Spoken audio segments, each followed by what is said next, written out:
todos, esto es Imagen Empresarial y esta mañana está aquí en la cabina y se lo agradezco realmente mucho. Ya le decía un poco de broma que ya se acostumbró. Maite Ramos, ella es la directora general de Alstom en México. Maite, ¿cómo estás? Bienvenida. Hola, Rodrigo, muy buen día. Y sí, muy feliz de estar aquí contigo. Gracias, de verdad. Oye, bueno, pues obviamente yo creo que todos estamos muy familiarizados con Alstom. Has estado aquí en el programa, pero cuéntale al público que nos escucha cómo está Alstom hoy, sobre todo porque pues jugaron una parte fundamental, clave en una de las obras emblemáticas importantes de esta administración. Digamos, ¿cómo está Alstom en este 2024 y cómo fue todo este proceso? ¿Y a qué me refiero? Bueno, pues ustedes hicieron me consta, porque además lo hemos platicado en muchas ocasiones, pues el Tren Maya, los trenes son de ustedes, ¿no? Y eso Sí. es importante. Pues mira, primero muy orgullosa, de verdad, porque ha sido mucho trabajo, mucho esfuerzo, construir por primera vez un tren para México, hecho en México, con 72% de contenido nacional, con el desarrollo de tantos proveedores, de una cadena de suministro ferroviaria que no existía, con tiempos récords en la fabricación, producción, entrega de los trenes y la puesta en operación. Pues la verdad, primero muy orgullosa de representar a tantas personas, a tantos ingenieros, a tantos trabajadores mexicanos. Por eso cuando decimos que el jaguar rodante tiene corazón, porque tiene el corazón de todos los mexicanos, lo platicaba yo con mi gente, tiene el corazón nuestro también, ¿no? O sea, yo sí lo veo, o sea, veo los trenes y no puedo dejar de sentir un orgullo y decir, bueno, ahí va la mano de obra calificada mexicana. Y eso me parece que es particularmente importante para nosotros. Y después, pues muy contentos también y muy orgullosos de participar en una obra emblemática, sin duda, la obra más grande de infraestructura en el sector ferroviario que se ha hecho, no solo en México, sino en el mundo, por el tiempo, por el número de kilómetros, ¿Cuál es la descripción en términos de kilómetros de esta magnitud de lo que se hizo y en tiempo? Claro, ¿no? son 1,554 kilómetros que se construyeron en 5 años. Al final de cuentas, sí, hoy todavía tramo 6 y tramo 7 ya se terminaron de construir, están terminando de hacer las últimas nivelaciones en la vía y entrará en servicio comercial antes de que se acabe el año. Pero estás hablando de construir 1,554 kilómetros en cinco años, ¿no? La verdad es un tiempo récord y más aún, pues, en un país que no se había Claro. construido. O sea, supongo yo que China debe tener algo o sea, no sé si en el tiempo récord, pero sí hay alguien que ha construido muchas vías ferroviarias nuevas, se llama China, y luego sí no tengo mucha visibilidad de algún otro país en ese tamañote, ¿no? Claro. Hombre, sí hay países que han hecho grandes construcciones, pero digamos en un plazo más Más largo, largo. ¿no? Que dicen, vamos a hacer un plan y vamos a hacer a lo mejor 1,000 kilómetros, pero lo vamos a hacer de aquí a 20 años y empiezan a hacer unos tramos y luego hacen otro, ponen operación. La red ferroviaria que se tiene en países como España, Francia, Alemania, hombre, Japón, creo que Japón también, o sea, y obviamente China, lo que pasa es que ahí el mercado es distinto, ¿no? Sí. Es, digamos, la forma, digamos, de gobierno y Sí. es completamente diferente y además está cerrada la competencia. Son empresas chinas quienes hacen ¿Quiénes juegan? absolutamente Claro. todo, ¿no?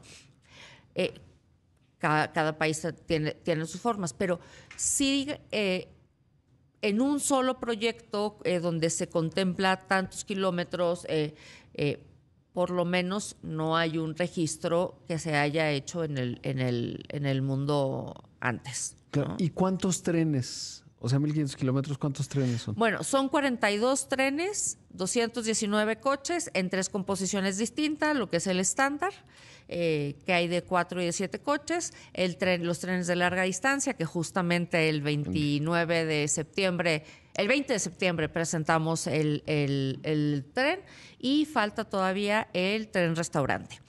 ¿En dónde vamos? Bueno, ya entregamos el día de hoy, Rodrigo, justamente está llegando el tren 20. 3 a Cancún. A Cancún. ¿No? Entonces, ¿de dónde viene? Los producimos en Ciudad Sagún. 72% de contenido nacional, 100% fabricados en México y nos los llevamos en unas plataformas. Ahora sí que por carretera buscamos cuál es la mejor opción. Pero sí había un momento en donde, me acuerdo que platicamos, llegaban luego, sí llegaron por el mar, ¿no? Salían por Veracruz. No, siempre por carretera porque entonces fue es lo más fácil. Y ahora ya, bueno, nos los llevamos hasta Cancún, que es donde está el taller y cochera más grande. Ya se está terminando el de Escárcega. Entonces yo espero que ya a partir, si no del siguiente o uno más, ya podamos llevarlos a Escárcega.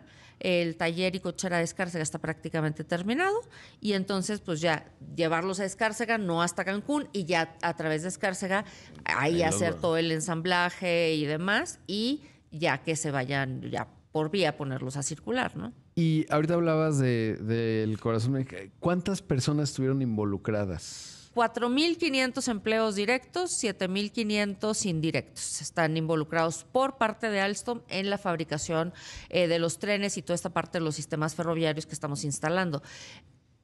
Entiendo que ya con la gente que estuvo involucrada en la obra, pero ahí yo no tengo el dato exacto, pero se ha hablado de la generación de más de 100,000 empleos, ¿no? De gente que ha estado pues en la parte de la construcción y demás, ¿no? Pero ahí sí tendríamos que preguntarle a las empresas. Bueno, sí, los gobernadores sean felices. Sí, sí. Y por otro lado, ¿cuál es la diferencia entre un tren de larga distancia y uno que no es de larga distancia? Qué buena pregunta.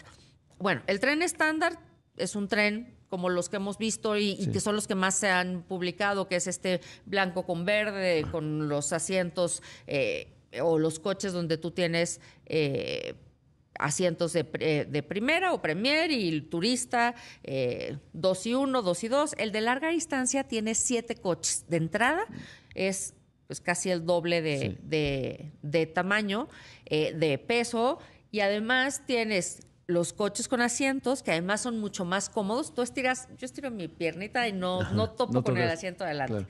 Tienen reclinación, o sea, es más confort todavía, pero además tiene un coche restaurante muy bonito donde tú puedes ir a comer, un coche donde tienes una cocina para más grande, además de la cafetería, y tiene la parte de los camarotes o cabinas que nosotros le llamamos, es decir, tienes unos camarotes, hay uno para personas con movilidad reducida y hay 9 para personas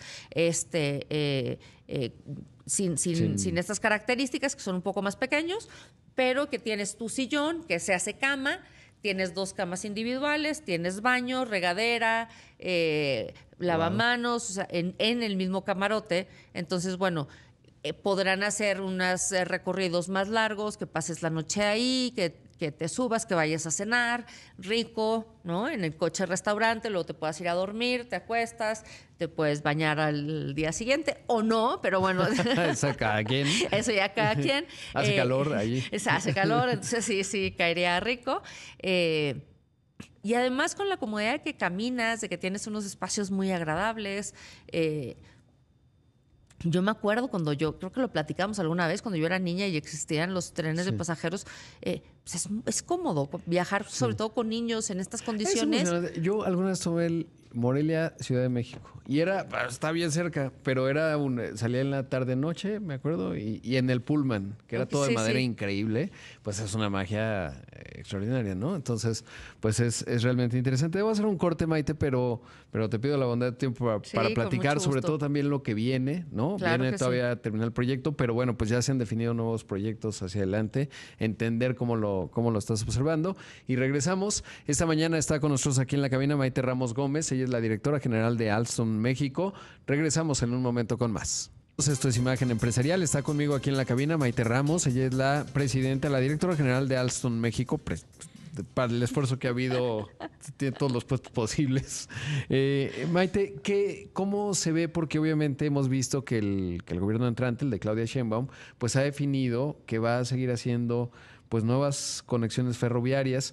Me llamó la atención, ahora anunció, pues apenas me parece el fin de semana pasado, el que va a conectar a la IFA, el aeropuerto Felipe Ángeles, desde Pachuca hasta ese aeropuerto, pasando por Villa de Tezontepec, va a pasar por varios lugares. Es interesante porque es una zona que tiene una cierta capacidad industrial, entonces me parece que ahí hay una cierta lógica. Veía que decía que iba a estar confinado porque va a ser eléctrico, que digamos, y están invitados todos, ¿no? Sí, sí, sí. Yo creo que es una muy buena noticia, no solamente para Alstom, sino como país, el que realmente haya pues un proyecto de continuar con los trenes de pasajeros y con el desarrollo de toda esta parte de infraestructura. O sea, siempre el tener distintas formas de movilidad y de conectividad y un poco lo que platicábamos, ¿no? de Maya, al final de cuentas estos proyectos generan desarrollo, generan inversión y además ya cuando están implementados y operando, lo vemos en muchos países cómo contribuyen a realmente la calidad de vida de las personas porque tienes otra forma de conectarte y de moverte y de viajar. Yo no sé cómo le esté yendo, por ejemplo, al auditorio ahora o si tú has ido a Querétaro, o Sí, al voy muy mismo seguido. Pachuca, ¿no? Yo uso mucho esa carretera para ir a la planta de Sagún y depende el horario. O sea, Sí. cuando tú vas en un coche, dependes de muchos otros factores y siempre es, bueno, estamos a hora y media, pero depende el tráfico, depende la salida, depende que no te toque un La lluvia. accidente. El otro día yo hice 5 horas y media de regreso de Querétaro para la Ciudad de México, pero unos amigos me estaban contando de un día que estuvieron 8 horas parados en la carretera. Y un transporte de este tipo, un tren, tiene otros elementos que hacen que sea mucho más certero a qué hora vas a salir y a qué hora vas a llegar y que no dependas de estos factores distintos, ¿no? Entonces, para la gente que tiene que moverse regularmente a estas zonas, pues lo hemos visto en otros países como estos trenes de cercanías contribuyen muchísimo, sobre todo, pues muchas veces con la gente que no puede estar tan cerca de donde trabaja o que más bien vive a una distancia importante. Pues yo creo que es muy buena noticia. Me parece que se está haciendo bien, me parece que se están planteando cuáles son los proyectos desde el inicio. Esto nos da una visibilidad, pues como ciudadanos de qué viene, también en la parte de desarrollo de las comunidades. Qué bueno que ahora sea también para el norte, para que también haya una conectividad hacia el norte del país. Y los corredores de los que se hablan, pues son corredores muy interesantes, ¿no? El realmente poder llegar no solo a Querétaro, sino San Luis, Monterrey, Laredo, y por el otro lado llegar a Guadalajara y hasta Nogales, pues me parece que puede ser muy interesante, adicional al de Pachuca, ¿no? Nosotros estaremos esperando, como supongo todas las demás empresas, a que vengan los procesos licitatorios para ver en dónde podemos participar y muy interesados obviamente de poder participar en estos proyectos. Claro, ¿y cuál vislumbras que es el desafío? Porque me lo contaste y después justo una vez que hablamos, después estuve en Japón y me acuerdo que pues ya tenía más información y entonces decía, qué interesante porque obviamente pues, no es sencillo que por donde va uno de pasajeros cruce uno de carga porque son condiciones muy distintas y justo cuando estaba allá pues me tocó verlo, ¿no? Es decir, Sí. venía uno de pasajeros, luego pasó uno de carga. ¿Cuál es el desafío en esa parte en el caso de México y qué tanto en Maya? Bueno, pues a ustedes les ha tocado los trenes, ya has descrito los de larga distancia, los más cercanos, pero luego teóricamente va a habilitar mucho ciertas zonas del país en donde la carga va a ser un factor fundamental, ¿no? Sí. ¿Cuál es ese desafío? Porque hoy en esas vías que ya decimos lo que se ha definido hacia el norte, pues ya hay grandes concesionarios y además por ahí es una de las arterias importantes logísticas de México en la región Norteamérica. Sí, sobre todo este corredor que llega a la frontera, bueno, cuando se hicieron las concesiones en su momento para la parte de los procesos licitatorios para hacer las concesiones de carga, ese corredor se le llamaba la joya de la corona, porque es justamente muy importante en la parte de transporte de carga. Yo creo que necesitamos también mover más carga a través de los sistemas ferroviarios que existen en el país. Hoy, menos del 20% de la carga se mueve a través de trenes o de ferrocarril y más del 80% sigue siendo todavía a través Camión. de carreteras. Esto explica mucho el congestionamiento que tenemos Sí, de las sí. carreteras, ¿no? Lo que Bueno, hablábamos de Querétaro, por ejemplo. sí. Tú vas y son dobles remolques todo el tiempo y eso también ocasiona pues un tema de congestionamiento, de desgaste de la carretera y también en algún momento de accidentes. Bueno, ¿no? ayer te contaba que estaba en Zamora, Michoacán, que es lugar de la Berry. Ahí, Sí. bueno, vi un tráiler que de verdad era un tren, básicamente. Era inmenso y daba la vuelta y estaba bien peligroso porque, pues o sea, sí está complicado el tema del transporte. Y aún cuando hay regulación de dimensiones y de peso, no necesariamente siempre se cumple al 100. Y bueno, esto ya es un tema ya de responsabilidad de las distintas empresas. Yo creo que muchas tienen este tema de autorregulación, pero también es cierto que hay mucho transporte pirata o no regulado, que son los que luego generan este tipo de accidentes. Verdad, era una cosa que nunca había visto. Es más, no sé por qué no le tomé un video, pero era un tren. O sea, dije, este es un tren. Era más de un doble remolque. O sea, lleno de cosas ahí, se veía muy impresionante. Supongo yo que excede pesos y dimensiones, ¿no? Pero bueno, ahora, lo que tú dices, sí se puede compartir la vía, lo hemos platicado. El transísmico es un ejemplo, ¿no? O sea, donde hay trenes de carga y hay trenes de pasajeros.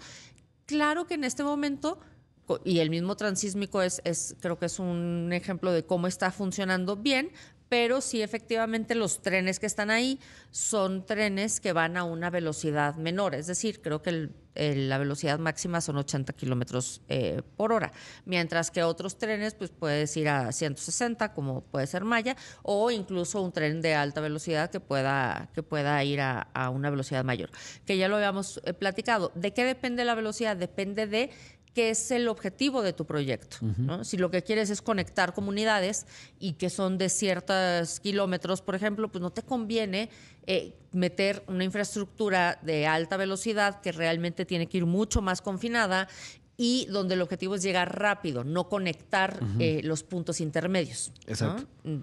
Y esto, bueno, es completamente distinto. Yo creo, por lo menos por las declaraciones que han hecho en el gobierno federal al día de hoy, es que en el caso de estos dos corredores hacia el norte van a ser de pasajeros, y el que es el México-Veracruz sería un tipo tren transísmico donde sea una vía compartida, donde tienes carga y donde tienes pasajeros.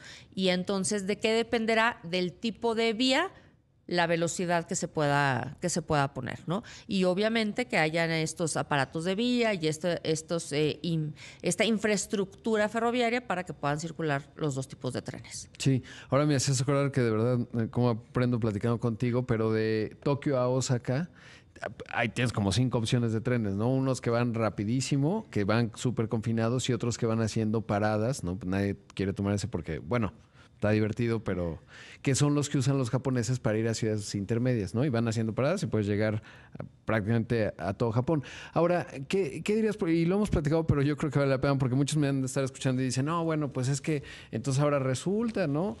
Y hay toda una discusión en términos de, tú conoces muy bien el sector del autotransporte de pasajeros también. México es un país que está conectado por camión con esos desafíos que ya hablábamos, obviamente también la carga. Y los trenes, ¿cuál dirías tú que es esta parte de la red ferroviaria que lo hace posible en México? Creo que vienen desafíos en términos de la operación, que esa siempre es una clave. Cuando uno observa otros proyectos ferroviarios en el mundo, ese es el tema, ¿no? Y a veces lo hacen bien, a veces no bien, y ahí se define el éxito. Pero ¿cuál dirías tú que es esa parte que los demás no sabemos? Porque además este tema está muy politizado, te ha haber tocado en muchas mesas y cosas, que la bondad, digamos, de estos proyectos ferroviarios, que los has contado, pero de manera... Sí.